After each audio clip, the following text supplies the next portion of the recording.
Takže je 20 hodín 30 minút, prišli sme po hodine, tak ako nám určuje návod na používanie pasíkov Avartin, pozrieť sa, aký je spád klieštika. Ideme na to.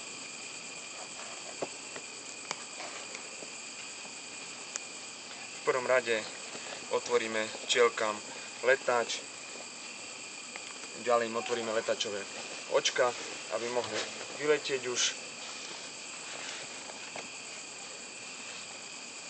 A potom sa zozadu pozrieme na spád klieštika, ktorý by mal byť prilepený na výkrese, ktorý sme potreli olejčekom. Takže poďme na to.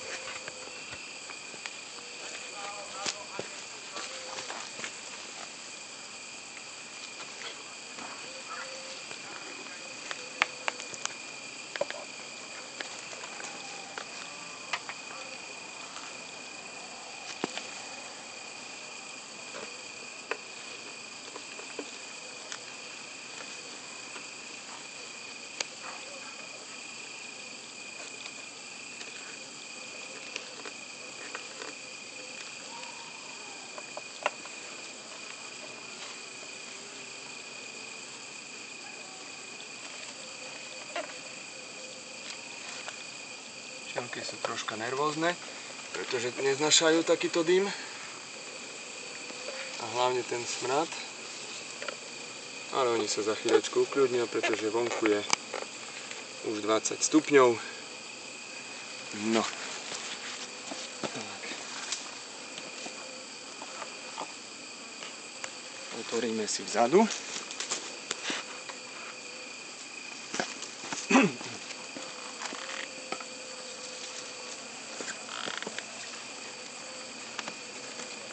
Vyberieme podložku.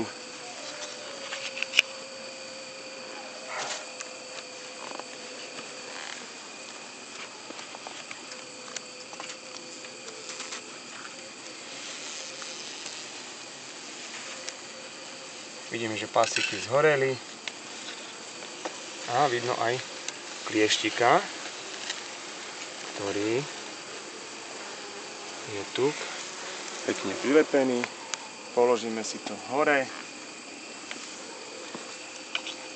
Včielky zatvoríme.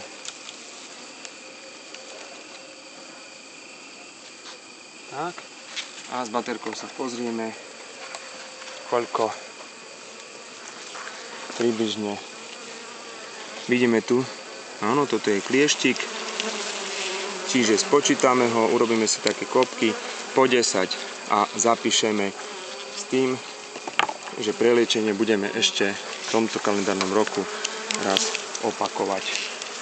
Takže vidíme, koľko klieštika tu je.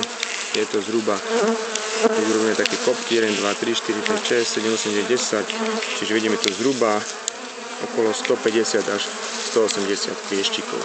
Takže to by bolo všetko.